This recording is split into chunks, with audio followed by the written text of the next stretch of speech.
O que darei eu ao Senhor por todos os benefícios que me tem feito? Oh, eu só posso dar graças. Graças a Ti, Senhor.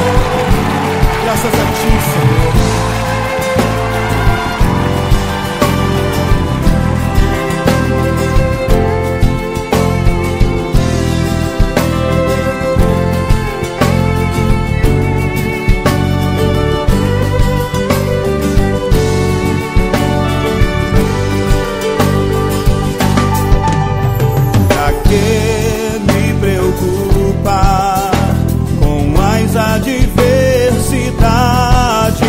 Pra que me abater com a língua mentirosa, se o Senhor já preparou uma mesa diante dos meus inimigos?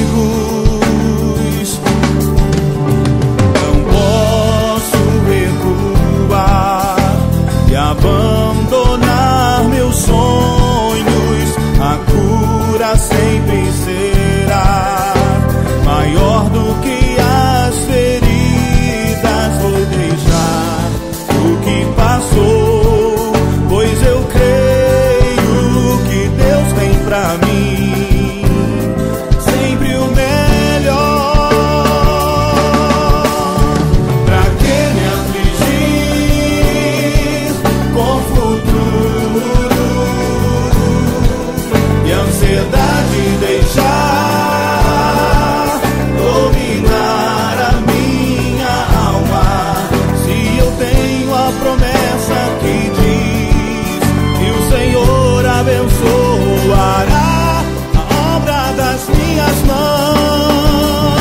Eu tenho que dar, só posso te dar. Eu vivo pra dar,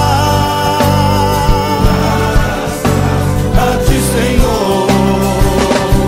Eu tenho que dar, só posso te dar.